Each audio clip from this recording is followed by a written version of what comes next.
Boa noite para vocês. Abra sua Bíblia aí, por favor, Mateus capítulo 14. Vai cutucando ele aí. Meus irmãos,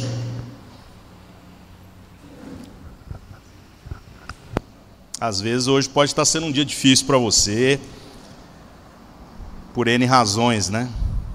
E a gente semanalmente tem se reunido aqui para estudar a Palavra de Deus.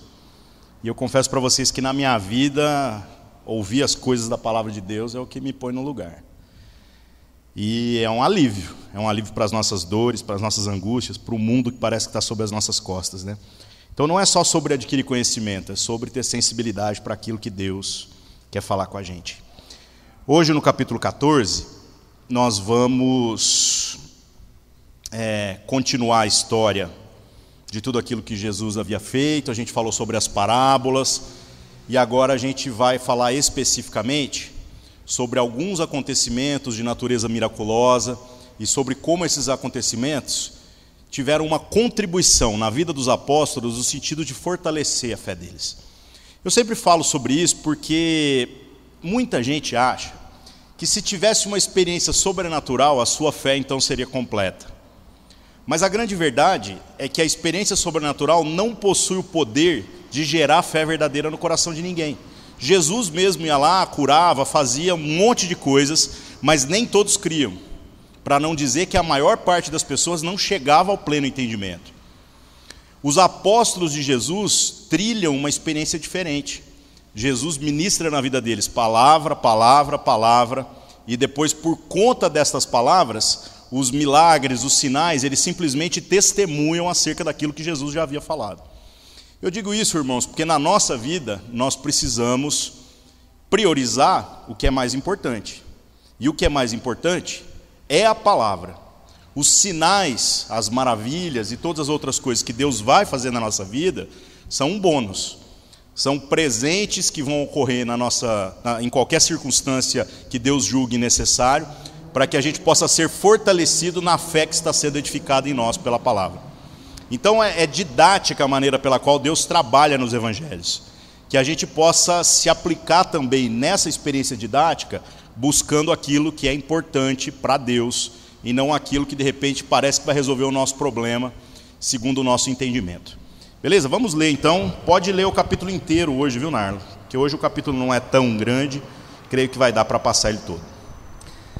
Naquele tempo, ouviu Herodes, o tetrarca, a fama de Jesus, e disse aos seus criados: Este é João Batista, ressuscitou dos mortos, e, por isso, estas maravilhas operam nele.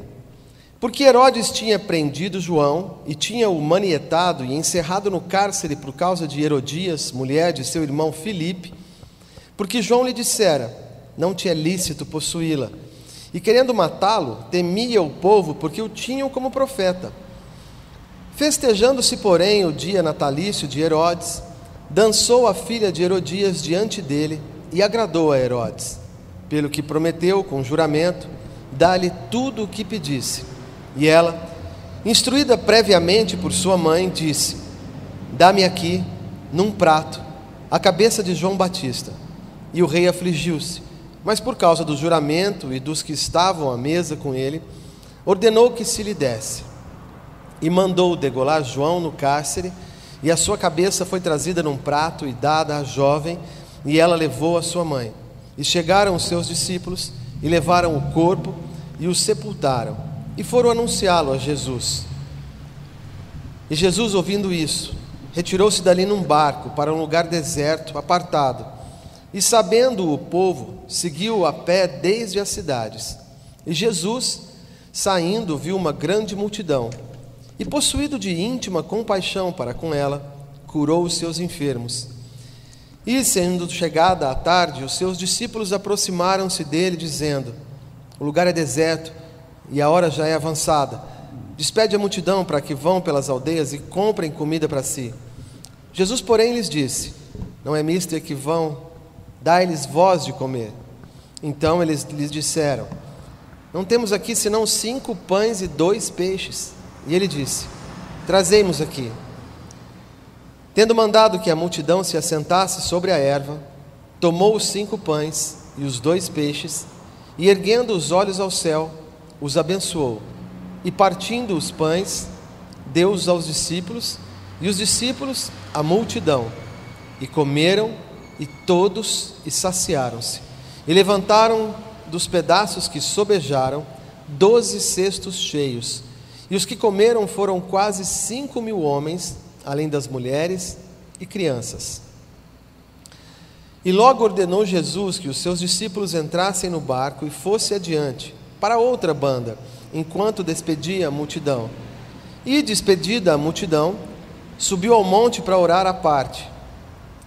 E, chegada já à tarde, estava ali só, e o barco já estava no meio do mar, açoitado pelas ondas, porque o vento era contrário. Mas, à 4ª vigília da noite, dirigiu-se Jesus para eles, caminhando por cima do mar, e os discípulos, vendo-o caminhar sobre o mar, assustaram-se, dizendo: é um fantasma, e gritaram com medo. Jesus, porém, lhes falou logo, dizendo: tende bom ânimo, sou eu, não temais.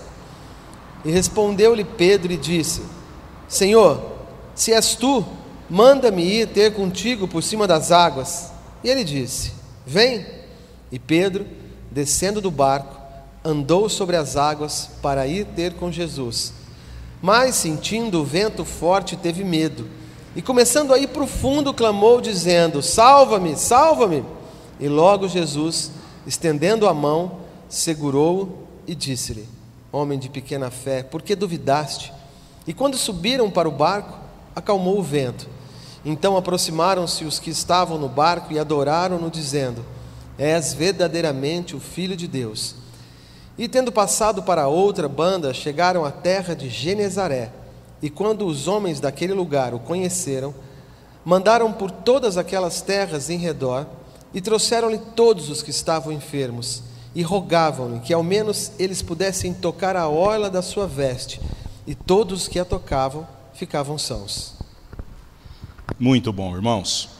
Bom, como eu falei, o texto aqui agora trabalha numa progressão, no encerramento de tudo aquilo que Jesus fez, lembrando que nos últimos versículos do capítulo 13, Jesus volta para a sua pátria e depois, posteriormente, ele volta para Cafarnaum. Agora, o que acontece aqui no capítulo 14? No capítulo 14, narra um pouco da história do João Batista. Todo mundo sabe que já leu o Novo Testamento, que o João Batista foi morto e tal, e aqui conta detalhes a respeito disso e aponta uma série de questões extremamente relevantes e questões que apontam para coisas do Antigo Testamento, mostrando uma diferença entre aquilo que é o agir de Deus e o agir do mundo, ou o agir contrário a Deus, Então, no capítulo 14, no verso 1, fala aqui que o tal do Herodes, o tetrarca, ouviu falar a respeito da fama de Jesus. A fama de Jesus começou a se tornar grande. As multidões que eram abençoadas por ele começaram a falar a respeito daquilo que ele fazia. Só que esse Herodes aqui, ele tinha uma pendência com as coisas de Deus, que era o homicídio de João Batista. Então, primeiro, quem é esse Herodes, irmãos? Lembrando que esse Herodes não é o mesmo Herodes lá do começo do capítulo. Herodes o Grande, como é descrito no Novo Testamento, era o pai desse Herodes aqui.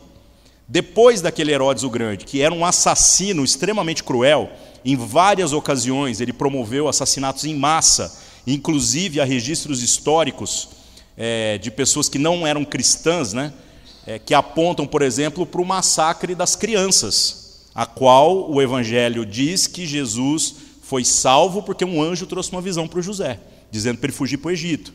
Então tudo isso tem registros históricos. Este Herodes, quando ele veio a falecer, quem ocupou o trono foi o filho mais velho dele, segundo a ordem natural das coisas. Só que este filho dele conseguia ser pior do que o pai, e rapidinho fizeram um corre com ele de lá. Este Herodes que a gente tem aqui é o segundo filho do Herodes o Grande. Então este homem, embora ele também é um homem duro, ele está a serviço daquilo que é o Império Romano, ainda assim ele é um homem que, de certo modo, tem um temor das coisas de Deus, e tem temor de arrumar complicações para com a sua própria vida. No verso 2, fala aqui que o Herodes dizia que Jesus, esse que ele ouviu a sua fama, ele acreditava que poderia ser João Batista. Ele acreditava que o João que ele matou poderia de algum jeito ter ressuscitado e agora se tornado a pessoa de Jesus. É engraçado esse tipo de percepção, porque se a gente recapitular a história de João Batista, a gente vai perceber que João não fez milagre nenhum. João não curou ninguém, ele não fez nada dessa natureza. Mas na cabeça mística do Herodes, ele pensa, eu matei um homem de Deus, então esse cara reviveu, e talvez agora que ele reviveu, ele tem poderes que ele não tinha mais. Então esse homem era um homem atormentado, era um homem que prendeu João Batista por questão de uma disputa, que a gente já vai entrar aqui em detalhes, e posteriormente ele se viu numa sinuca de bico prometendo coisas que ele não poderia prometer. E por conta disso, teve que assassinar João Batista. Bom, o que fala aqui do verso 3 até o verso 11, né? Basicamente é a história de como João Batista foi assassinado. O Herodes, ele tinha um rolo, olha o tamanho da complicação, né? Ele tinha um rolo com uma mulher chamada Herodias, que era esposa do seu irmão. Só que se você puxar as genealogias da época, você percebe que além dela ser esposa do irmão, ela também é meio-irmã dele. Dos dois, na verdade, né? Então, ao estabelecer um relacionamento com ela, ele estaria cometendo 2 equívocos graves, não apenas para a lei de Deus, mas até para a lei da época. Ele estaria cometendo adultério e ele estaria cometendo incesto. Esse é o tamanho da bucha que o Herodes está querendo enfrentar. E o Herodes, revoltado pelo fato de João Batista não aliviar o discurso, João Batista, quando ia pregar, era o profeta na sua manifestação mais pura. Ele denunciava o pecado e dizia, arrependam-se, porque o reino de Deus está próximo. Então eu fico imaginando esse homem fazendo o contrário do que geralmente as igrejas evangélicas fazem, né? A igreja evangélica chega o político ladrão e a gente põe ele na primeira cadeira e ainda chama de doutor, né? Infelizmente é desse jeito que funciona. O João Batista não aliviava, não. Ele botou o dedo na cara e falou assim, não é lícito que você fique com a mulher do seu irmão. Está errado. E o povo respeitava demais João Batista por conta da sua coerência, por conta da sua autoridade. Lembrando que essa autoridade está totalmente separada da ideia de se fazer sinais. João Batista tinha autoridade pelo que pregava e pelo que vivia, não por milagres, não por nenhum tipo de poder sobrenatural. Olha que coisa extraordinária, né, irmãos? Às vezes a gente fica achando que a autoridade, o homem de Deus, a mulher de Deus, é aquele que faz sinais, né, que sai raios da mão, né? Não, isso é outra expressão, outra religião. Isso é o Dragon Ball Z. Tá? Isso não é a mesma religião que nós estamos falando aqui. Então, meus irmãos, o que aconteceu? Aqui conta no verso 3, 4, 5, vai prosseguindo, que Herodes mandou prender João Batista. Aí ele coloca o cara na cadeia para tentar abafar o que ele está fazendo, mas não tem coragem de matá-lo. Porque para matá-lo, ele vai arrumar um grande problema com o povo, pois o povo o considerava como profeta. Ele era governador, e é óbvio que ele tinha poder sobre todo o povo, mas eu fico imaginando qual que era o grau de popularidade do João Batista entre a população, para que Herodes temesse assassiná-lo. Então é um misto de um temor de Deus, né, mesmo não sabendo que Deus é esse, e um misto de temor do povo. Aí o que aconteceu? Aparece essa mulher aqui que eu falei que era meio-irmã, né, e era mulher de seu irmão, chamada Herodias, e aqui tem uma curiosidade assim extraordinária. Essa mulher manda a sua filha de uma maneira extremamente sensual. Então pensa a cena, aniversário do Herodes, então devia ter bebida pra caramba, os caras com altas canjibrinas na cabeça, já estava para lá de Bagdá literalmente, né, que é o Oriente Médio. E aí depois disso tudo, a hora que o cara já está todo empolgado, essa mulher que está interessada na proposta dele, pega a filha, pega a novinha, veste ela com a roupa mais sensual, se é que tinha muita roupa ali, e manda ela ir lá e fazer uma dança para conquistar o desejo do Herodes. A filha de Herodias, o nome dela é Salomé. O que acontece? Essa menina se submete a esta ordem humilhante da mãe. Uma coisa ridícula, degradante, né? Uma coisa que trata a mulher como lixo. E por que eu estou falando isso, meus irmãos? Porque não é a primeira vez que acontece o que está descrito aqui nesse trecho. Há uma outra figura no Antigo Testamento que faz um contraponto ao que a gente vai ver aqui. Bom, o que aconteceu por fim? Essa mulher vai lá, a Salomé, dança, e o rei, muito doido que ficou, pensou com os hormônios, e no meio da proposta, virou para ela e disse assim: me pede o que você quiser, até metade de tudo que eu tenho, metade do meu reino, e eu te darei. Só que essa moça estava instruída pela mãe de que ela deveria pedir apenas uma coisa. Ela pediu a cabeça de João Batista numa bandeja. Quando ela proferiu esse pedido, a palavra do cara não vai poder voltar atrás, principalmente porque foi feito publicamente durante a festa. Então ele teve que mandar alguém lá matar e trazer a cabeça de fato numa bandeja. Olha que cena assim pesada, gente, que coisa assim constrangedora. Este é o caminho dos profetas. Eu sou profeta do Senhor, então entenda que às vezes vai perder a cabeça no meio do caminho. É isso mesmo. Pode não haver muita dignidade no seu fim, né? Mas depois que passar o fim, aí depois lembre-se que no reino de Deus nós teremos grande estima, todos aqueles que seguirem essa jornada do profeta. O que aconteceu por fim? Aconteceu que Herodes cometeu o grave erro de fazer uma promessa absurda dessa. Onde que eu falei para vocês, né, que você encontra um paralelo do que o texto está apontando aqui? Eu fui pesquisar isso daí, eu achei assim genial.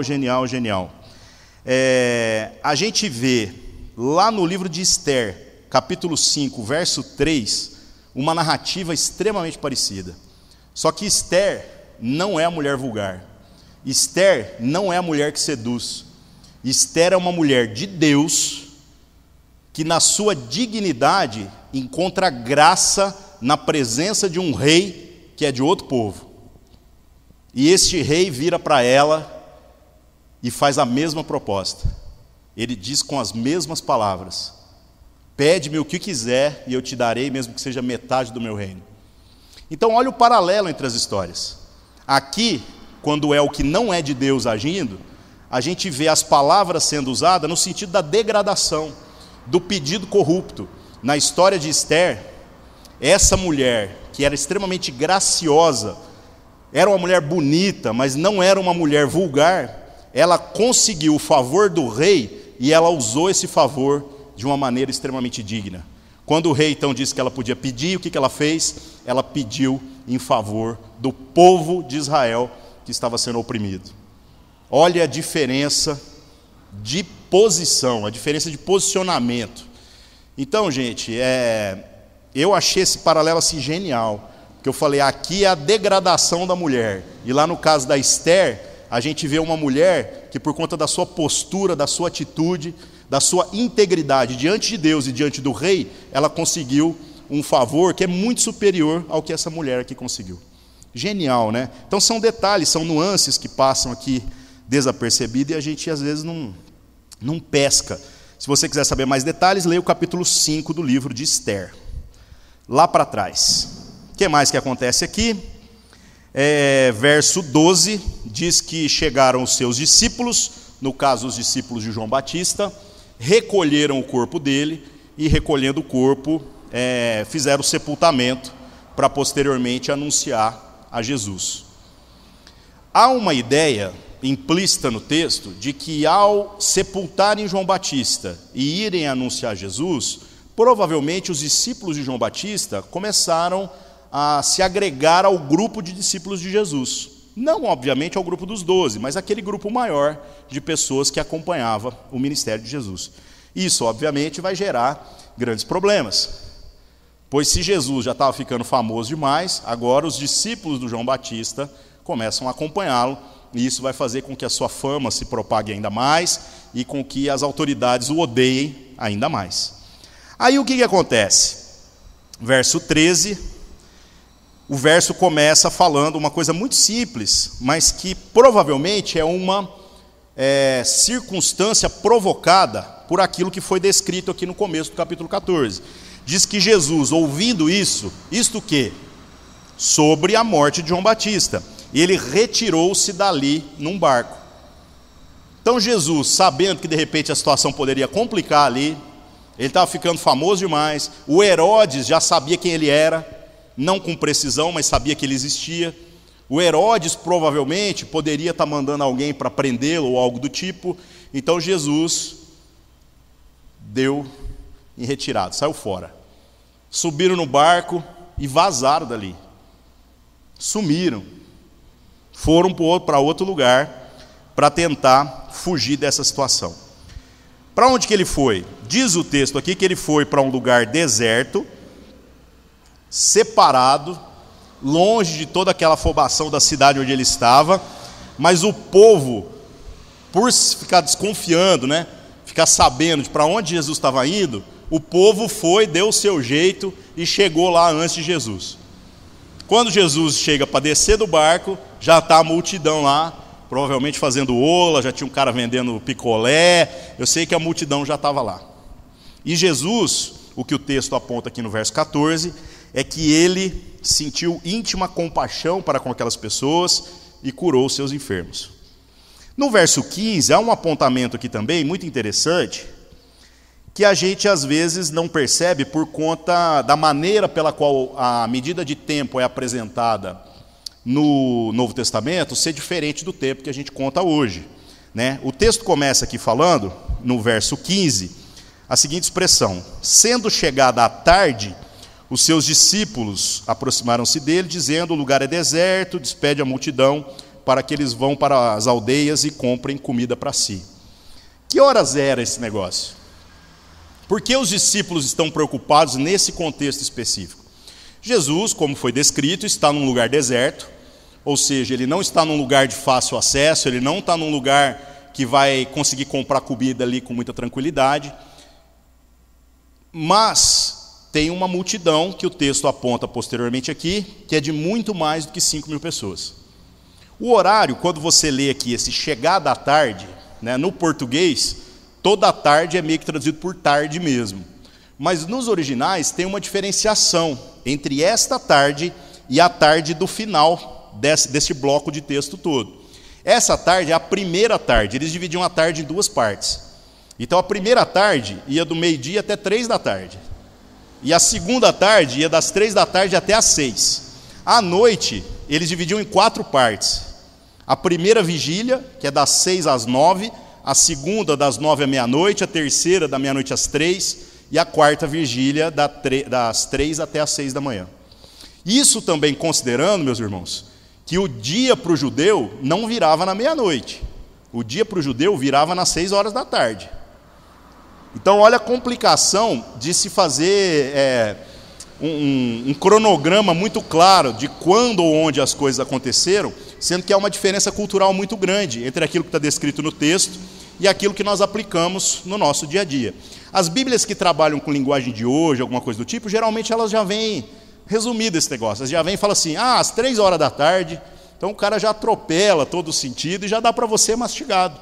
Por isso que a gente sempre diz que é bom, quando você vai ler Bíblia, você ter uma Bíblia mais conservadora, uma NVI ou um João Ferreira de Almeida, e você ter uma Bíblia extrema mesmo, uma linguagem de hoje, ou até mesmo uma paráfrase como aquela mensagem, para que você possa ir comparando e entendendo essas nuances que não estão tão explícitas no texto. Mas vamos pensar no contexto. É a primeira parte da tarde, ou seja, antes das 3, e os discípulos de Jesus, vendo o tamanho da multidão, já começam a estrategicamente ficar preocupados. Eles dizem assim, olha, melhor mandar esse povo embora. Porque se esse povo sair muito tarde, eles não vão conseguir comprar comida, porque nós estamos num lugar distante da aldeia mais próxima. E aí? Então este é o conselho dos discípulos para Jesus.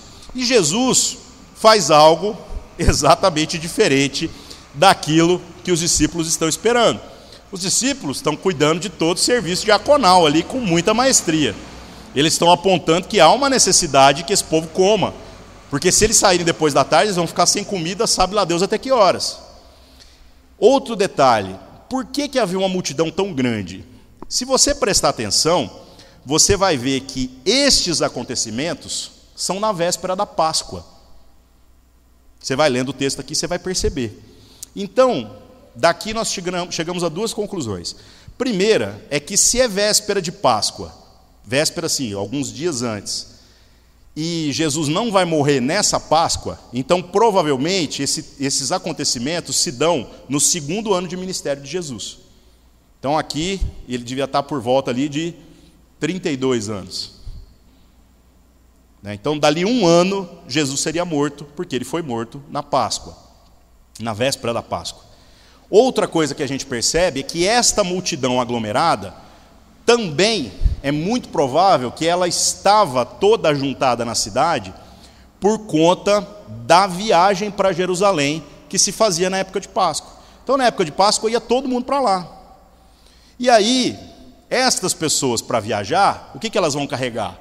O mínimo necessário, que é viajar a pé, né, gente?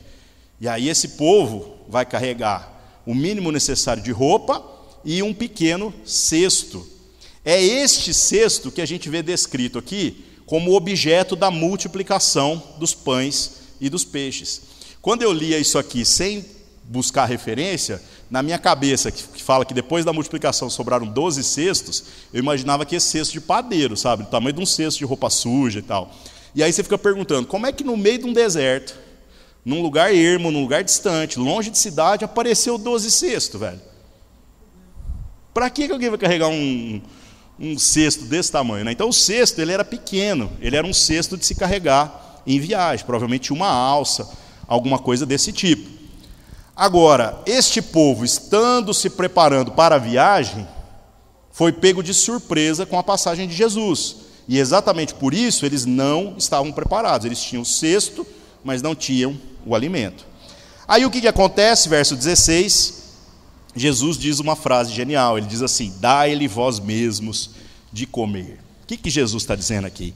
Ele contraria o pensamento dos discípulos e aponta para uma ideia genial. Ele diz que a comunhão traz consigo a responsabilidade de que a gente zele pelos interesses um dos outros. Tudo que Jesus faz aponta nessa direção, meus irmãos. Quando Jesus diz, dá de vocês de comer para ele, basicamente não é sobre as pessoas comerem pão, é sobre os discípulos aprenderem a assumir responsabilidade e não tentar fugir como eles quiseram fazer, dizendo, vamos mandar o povo embora, porque senão eles vão se enrolar. Na vida comunitária, o desafio de Deus para nós é o mesmo, que a gente não busque uma experiência com Deus baseada apenas naquilo que é o nosso interesse, mas a gente assuma o compromisso uns com os outros, fazendo com que as pessoas sejam servidas com tudo aquilo que Deus pode fazer através da nossa vida. É confrontador isso daqui, né, meus irmãos? E aí os discípulos, citando de uma maneira até estúpida, né, dizem assim, não, a gente só tem 5 pães e 2 peixes. Que outro evangelho ainda fala que não era nem deles, era de um menino. Então tinha alguém que estava mais preparado do que os outros e que tinha alguma coisa para comer. 5 pão e 2 peixes, dá para comer bastante se o cara comer sozinho, né? Jesus manda trazer isso aí no verso 18. E aí no verso 19 diz que era para organizar as pessoas sentadas sobre a grama. E aí Jesus levanta o pão, o peixe, abençoa, e aí ele começa a dividir isso com os discípulos, e os discípulos dividem com as pessoas, e de alguma maneira que nós não sabemos como foi, todo mundo comeu. O que é interessante disso aqui? Primeiro a palavra abençoar, porque há alguns mitos com relação a essa ideia da bênção de Deus, que permeiam o imaginário de muita gente aí. O cara fala assim, o que é ser abençoado? Vou te dizer de uma maneira extremamente simples. Gente, o que é ser amaldiçoado? Maldição, basicamente, é falar mal. Toda vez que eu falo mal de alguma coisa, eu estou proferindo uma maldição. Da mesma maneira, o contrário da maldição Ao invés de ser bendição, é bênção. E o ato de abençoar é falar alguma coisa boa a respeito de determinada circunstância. Não é algo místico nessa perspectiva de que, sei lá, vai vir um poder, uma coisa assim que vai mudar as circunstâncias. Não. É muito mais sobre uma expressão de profunda compreensão de fé. Então, quando Jesus abençoa os pães e os peixes, o que ele está fazendo? Basicamente, ele está fazendo aquilo que a gente faz quando vai comer. Ele está dando graças ao Pai pelo alimento que foi provido. É dessa natureza o abençoar de Jesus sobre o alimento. Não é abracadabra, simsalabim, nem nada do tipo. Irmãos, nós fomos chamados para sermos aqueles que vão abençoar todas as coisas que tiverem contato com a nossa vida. Abraão recebeu uma promessa que tem que ser cumprida na nossa existência de uma maneira assim, extremamente direta. A promessa de Deus para a vida de Abraão, lá atrás na Bíblia, né, antes de ter lei, antes de ter tudo, é que em cima das promessas que foram feitas para ele, seriam benditas ou abençoadas todas as famílias da terra. Por isso que quando nós, Igreja do Senhor, alcançamos entendimento a respeito do que a palavra está dizendo, nós nos concentramos em fazer com que a palavra que ocupa lugar no nosso coração seja um instrumento de bênção para a vida dos outros. Não é só sobre receber, é sobre recebendo, fazer através daquilo que você prega, prega, gente, não é pregação só, é tudo, tá? Mas também através daquilo que você faz, com que as pessoas sejam abençoadas. Extremamente simples. Como é que eu vou abençoar? As pessoas vão falar um tanto de coisa ruim e nós vamos dizer as coisas boas. É o segredo? Pensamento positivo? Não. As coisas boas que nós temos que dizer são as coisas do Evangelho. E o Evangelho já tem paulada demais, né, irmãos? O arrependam-se dos seus pecados de João Batista é duro, mas é a verdade. E é por isso que ele é bênção. Não é uma mensagem só de condenação. É uma mensagem que chama a uma transformação e possibilita que as pessoas agora vivam com Deus de maneira íntegra. Nós também fomos chamados para viver da mesma forma. O que mais que acontece aqui? No verso 20 aparece o que eu falei dos cestos, né? Fala que sobra 12 cestos. Na minha Bíblia é velha, está escrito assim, 12 alcofas. Que palavra bonita, né? Quando eu cheguei na igreja, eu andava com um dicionário debaixo do braço. Porque eu abria, não tinha internet, né, gente? Aí você abria a Bíblia, via uma palavra dessa, tinha que ir para o dicionário. Que diabos é esse tal de alcofas, né? Então é esse cesto pequeno que eu descrevi para vocês como algo normal na viagem. E no verso 21, a gente encontra aqui um padrão cultural que é extremamente comum também no Novo Testamento. Diz que os que comeram foram quase 5.000 homens, além das mulheres e crianças. Por que as mulheres e as crianças estão sendo contadas de maneira separada? Porque havia uma tradição entre os judeus de que mulher e criança não era contado. Não era considerado. A opinião de uma mulher não tinha muito peso, não. Podia ter peso dentro da casa dela, com o marido dela. Mas quando havia o grande ajuntamento das pessoas, então eles contavam os homens. Eles contavam aqueles que estavam aptos para o trabalho, e só homens. Mulheres e crianças, se a gente pensar na proporção da nossa sociedade, hoje tem mais mulher do que homem no mundo. Digamos que lá não seja tão generoso assim. Digamos que seja metade do que é aqui. Se for metade do que é aqui, então tinha 5.000 homens e mais 2.500 mulheres e crianças. É um número de fato extraordinário. Mas, como eu falei, na cultura deles, é assim que eles contam. Isso tem um peso enorme na história. Quando Jesus ressuscita, Jesus faz questão de que as primeiras testemunhas da sua ressurreição fossem mulheres. E essas mulheres, quando procuram os discípulos para contar que viram o Senhor ressurreto, os discípulos não acreditam. E por que eles não acreditam? Porque o testemunho de uma mulher não vale nada. Então Jesus, ele tem um jeito dele de fazer, e ele mostra que estas nuances culturais não têm nada a ver com a vontade de Deus. As mulheres foram, de certo modo, privilegiadas nessa questão. Alguns historiadores falam até de uma maneira muito graciosa que essa narrativa da ressurreição, ela tem tudo para ser verdadeira. Porque se alguém fosse contar uma mentira a respeito de um assunto tão sério quanto esse, ninguém diria que uma mulher foi testemunha. Porque dizer que uma mulher foi testemunha em nada era a mesma coisa. Então, se essa narrativa foi sustentada, não apenas em todos os evangelhos, mas por toda a cristandade, é porque eles, com certeza, estão tentando ser fiéis aos fatos que foram narrados. Porque se fosse para mentir de maneira a convencer, você citaria um homem, e de preferência um homem de boa reputação. Aí você teria assim, um testemunho acima de qualquer suspeita. Jesus não está muito preocupado com esse negócio, não. Jesus apareceu para as mulheres, né? Então aí está o empoderamento real, né? E não esse outro tanto de coisa que o pessoal fala. E depois, quando Jesus aparece para os discípulos, basicamente esfrega na cara deles. Tipo, por que vocês não creram? Basicamente o que ele está dizendo é: até as mulheres creram. E por isso elas experimentaram de tudo que experimentaram. Bom, voltando para o texto aqui. Além das mulheres e crianças, dá para nós a perspectiva de um número muito maior do que aquilo que está escrito aqui. No verso 22, entra para a narrativa extraordinária de como Jesus agora vai andar por cima do mar, né? Uma narrativa genial.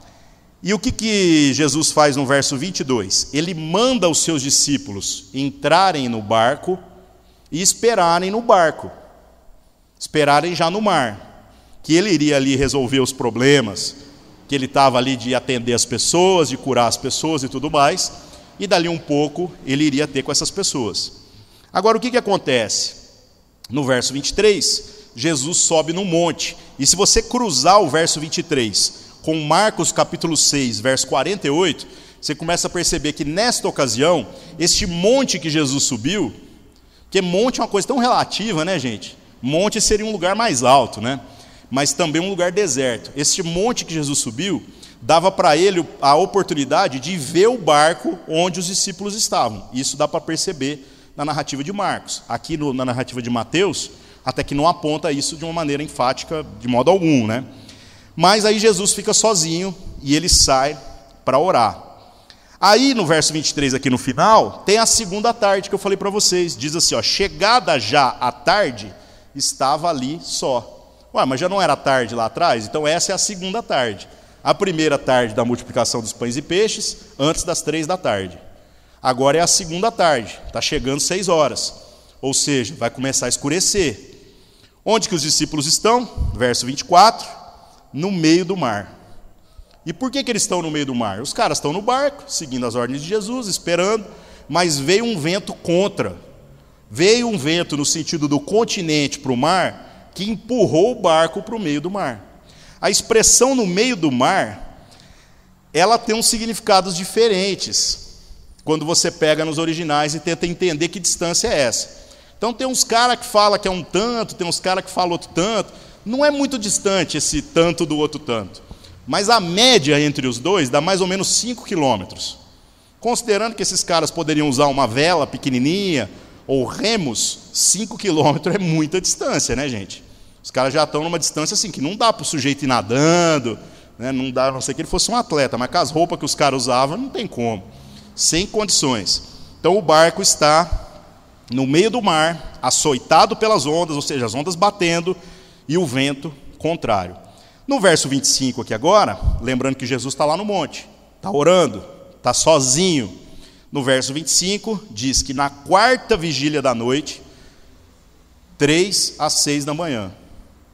Então lembre-se que Jesus mandou os caras para o barco na parte final da tarde, ou seja, entre 3 e 6. E aí os caras ficaram nesse barco entre 6 da tarde e 3 da manhã, e nada desse Jesus aparecer. Jesus está lá orando, sozinho, como ele fez em diversas ocasiões. Aí, 3 horas da manhã, entre as 3 e as 6, sabe-se lá que horas precisamente, Jesus vem andando por cima da água. Que visão terrível deve ter sido esse negócio, né? Os caras devem ter acordado assim, esfregando os olhos, falando: rapaz, que negócio é esse? Lembre-se que Jesus já deu ordens a respeito do mar e a respeito do vento alguns capítulos para trás. Jesus estava dormindo num travesseiro confortável, e o vento quase afundando o barco. Aí os caras acordam Jesus, e Jesus fala, não, fica de boa. Ele dá ordem verbal ao mar e aos ventos, e eles se acalmam. E eles ficaram possuídos de terror. Sabe qual que é o temor dos discípulos agora? Nós estamos passando por um aperto, e Jesus não está aqui.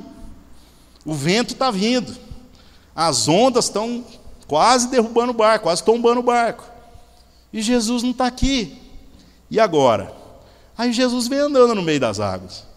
Lá na outra narrativa, Jesus era Senhor do mar e Senhor do vento. Aqui ele é Senhor do mar, do vento e da gravidade. Imagina o nó que dá na cabeça de uma pessoa ver uma coisa dessa. O que os discípulos pensam? Num primeiro momento, né, o que deve ter passado pela cabeça deles é de que eles estão vendo um fantasma, alguma coisa do tipo. Então esfregam os olhos, gritam feito loucos, ficam aterrorizados, segundo a própria descrição aqui, né? Verso 26, termina assim, ó, e gritaram com medo. Então os caras estavam lá, sofrendo porque Jesus não estava junto, na hora que eles veem Jesus, gritam. Agora vamos pensar no contexto aqui, gente. Boa parte dos discípulos eram pescadores. Então se tinha uns caras que entendiam de barco, que entendia de água, que entendia de nadar, que entendia de afundar, eram esses caras. Não era qualquer ventinho que iria assustar um marinheiro experiente, de maneira nenhuma. Então os especialistas aqui estavam aterrorizados.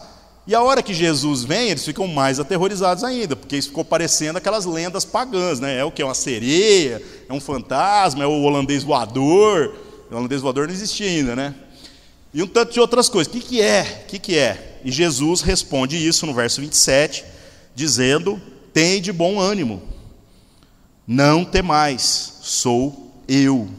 Ouvir a voz de Jesus trouxe calma ao coração de todos eles. Estas coisas que são apresentadas para nós como narrativas, elas têm um significado muito grande para a nossa vida. Às vezes no meio do desespero, irmãos, no meio da nossa falta de fé, a única coisa que a gente precisa é ouvir a voz de Jesus, para que a gente se lembre de tudo aquilo que Ele é e de tudo aquilo que Ele quer fazer na nossa vida. E onde que você escuta a voz de Jesus? Aqui, ó. A gente vai orar uns pelos outros quando vai pregar, né? A gente fala assim, oh Deus, usa o fulano como boca do Senhor, né? Não, a boca do Senhor é essa aqui, ó. Ela abre e fecha assim, ó. Essa é a boca do Senhor. Nós só repetimos aquilo que a Escritura está dizendo. Mas se você quer ouvir a voz de Jesus no seu momento de angústia, no seu momento de procurar direção, palavra de Deus, não tem segredo. Por isso a gente valoriza tanto o estudo da palavra. Aí, verso 28, Pedro é o cara legal demais, né? Um cara atrevido. Toda vez que tem alguma treta, o Pedro já pula na frente e fala, estou aqui, Senhor. Vamos fazer na contagem, gente, ó.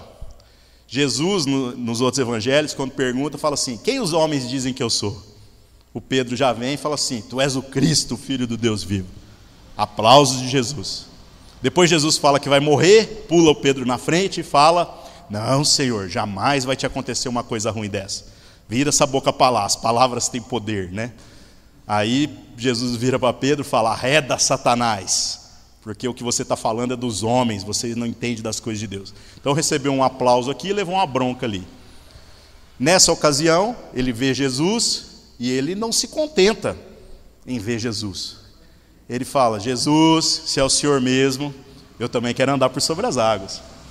Que homem atrevido, né? Às vezes a gente pode olhar até de uma maneira depreciativa o Pedro, mas Deus tem lá seu jeito de trabalhar com a humanidade de cada um. Este homem se tornou um homem extremamente manso depois da sua conversão, depois da ressurreição de Cristo. Ele se tornou um homem muito diferente daquilo que ele era. Lembrando que até as vésperas da crucificação, ele ainda estava com sangue nos olhos. Vem os soldados para prender Jesus, o que Pedro faz? Arranca a espada e ataca o soldado. Corta a orelha de um sujeito chamado Malco. Até o nome do cara está escrito nos evangelhos. Esse é o Pedro, sanguíneo, cara nervoso, às vezes muito parecido com a gente, né? Que quer assim, não, manda aqui para cá, que eu resolvo. De alguma maneira, ele não tomou bronca de Jesus. Jesus viu no perfil de Pedro a oportunidade de trazer um ensino. E que ensino é esse? Jesus vira para Pedro no verso 29 e diz: vem. O Pedro que propôs: se é o Senhor, deixa eu ir aí com você. E Jesus fala: vem. Aí pensa num bagulho louco, gente. Imagina você sendo Pedro, pisando na beirada do barco e fazendo as contas das ferramentas que você deixou cair na água e fez tibum e você nunca mais viu elas, da sua vida inteira trabalhando com barco, trabalhando com água e sabendo que é impossível que alguma coisa ande por sobre as águas. Aí Pedro, confrontando aquilo que ele sabia, preferiu acreditar no que Jesus estava dizendo. E aí ele pisou e saiu andando por sobre as águas. Todo filme, quando vai descrever essa cena, né, é sempre uma cena assim do cara andando. Gente, eu fico imaginando a gritaria que deve ter sido. Eu fico imaginando quem ficou no barco deve ter assoviado, aplaudido e todo. Gente, é uma coisa extraordinária. São os aspectos ali da experiência, né, que o texto não descreve. O que acontece é que ele andou. Ele experimentou deste milagre. Mas no verso 30 diz que ele, sentindo o vento forte, teve medo e começou a afundar. O que isso aqui significa, meus irmãos? Por que Jesus deixaria ele andar sobre as águas, se era para ele afundar ali na frente? E a lição é extremamente clara. A lição é a seguinte: se eu mandei você fazer determinada coisa, fica com seus olhos em mim. Se você parar de olhar para mim e começar a olhar para o vento, começar a olhar para a água, não tem jeito. Aquilo que são as suas certezas começam a se sobrepor àquilo que é a sua fé. E isso vale muito para a nossa vida. É realmente um desafio. Eu fico pensando isso na minha existência, principalmente com relação aos meus pecados. Porque por fé eu digo assim: não, agora eu sou um homem de Deus, agora eu quero viver de maneira diferente, agora eu quero ter um trato com as pessoas de maneira diferente. Mas é só eu estar de bobeira, o dia que eu não tomo o remédio do Evangelho, porque tem que tomar esse remédio é comprimido todo dia, viu? O dia que eu não tomo, não precisa vir nem aquele capetinha para falar. É o meu velho homem que está dentro de mim que me lembra. E fala assim: Ari, você se conhece, eu te conheço, eu sou você, né? Você se conhece, você sabe que você não é isso tudo.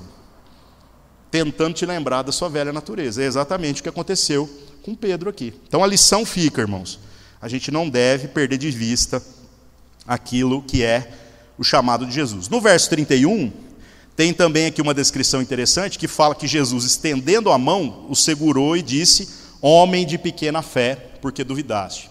Gente, essa segurada de Jesus não quer dizer que Jesus tirou da água na força do braço, não, viu? Até porque não faz nem sentido isso, né?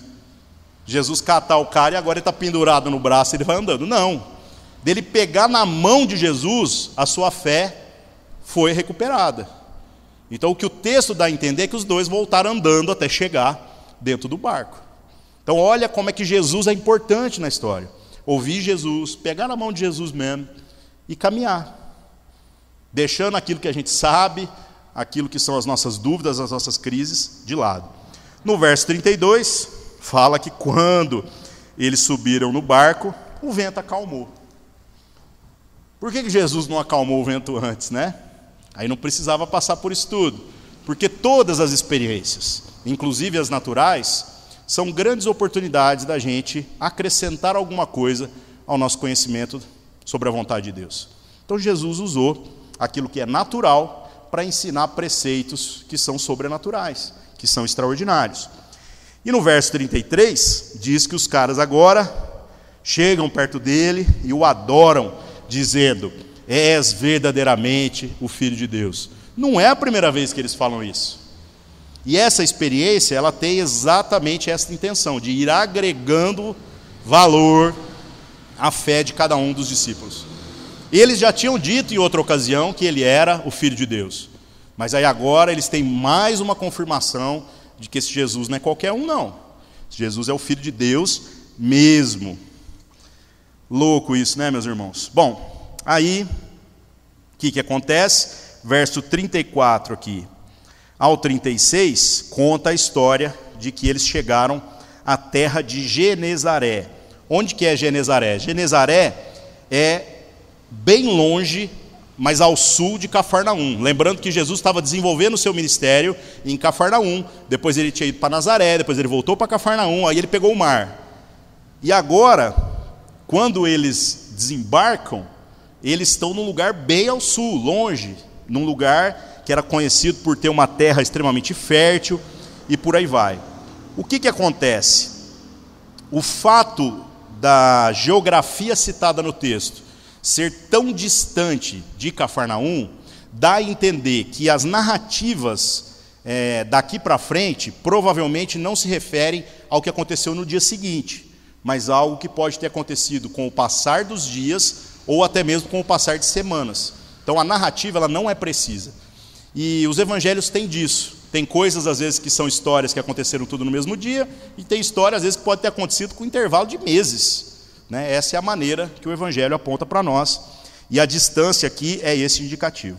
Para a gente encerrar, verso 36, as pessoas obviamente chegaram de novo, se aproximaram de Jesus, e no verso 36 cita uma coisa aqui também interessante, que diz que essas pessoas pediam que ao menos tocassem na barra, na orla da roupa de Jesus, para que elas pudessem ser curadas, e surpreendentemente, o versículo 36 termina dizendo que todos que a tocavam ficavam sãos. Da onde vem essa ideia de tocar a roupa? É uma tradição? Não. Tem muita igreja que acaba usando essas coisas aí de uma maneira até muito equivocada, O cara fala assim, não, vamos trazer uma roupa aqui, nós vamos ungir a roupa. Lembrando que um ungido é Cristo, Não sei como é que você põe Cristo numa roupa. Eu sei como é que põe Cristo em gente, na roupa eu não sei. E aí, de algum modo, quem tocar na roupa, isso vai ativar a fé da pessoa. Gente, nós temos que ter fé em Jesus, não é fé em roupa, Mas tudo bem. Por que aqui funcionava? É extremamente simples. Porque o testemunho daquela mulher que a gente leu lá atrás, no capítulo 9, que tinha um fluxo de sangue há 12 anos que não acabava, ela foi lá e tocou em Jesus, e esse testemunho começou a se propagar. Por conta disso, as pessoas tinham fé de que Jesus, sendo o cara, não precisava nem que ele mexesse o dedo para fazer alguma coisa acontecer. Só de tocar, ainda que seja na roupa dele, você já iria usufruir do favor de Deus. Mais uma vez, gente, o milagre não é uma entidade em si. O que proporciona o milagre, a fé que Deus deseja, é a verdadeira crença, o verdadeiro entendimento a respeito de quem Jesus é. Então Jesus podia trocar de roupa. Quando ele trocou de roupa, aquela roupa não tem poder nenhum, porque o poder está em crer que Jesus é o Messias. E quem creu nisso, usufruiu do milagre. Beleza? Por hoje é só, vamos orar, que Deus possa nos abençoar. Senhor nosso Deus, em nome de Jesus, obrigado por mais uma vez termos o privilégio de estudar a sua palavra, que o Senhor possa falar no nosso coração, como já tem falado, e que o Senhor amplie o nosso entendimento, nos dê profundidade a respeito daquilo que é a sua vontade. E Senhor, de tudo aquilo que a gente estudou, de tudo aquilo que a gente aprendeu, o que eu te peço de maneira especial hoje é que o Senhor possa nos dar confiança e diligência em caminhar na sua direção, em buscar andar de mão dada com o Senhor e de buscar ouvir a sua voz em todo o tempo. Porque nós sabemos que na vida haverão muitas tempestades, o vento vai bater forte, as ondas serão às vezes terríveis, e o Senhor não está muito preocupado nem com vento nem com onda.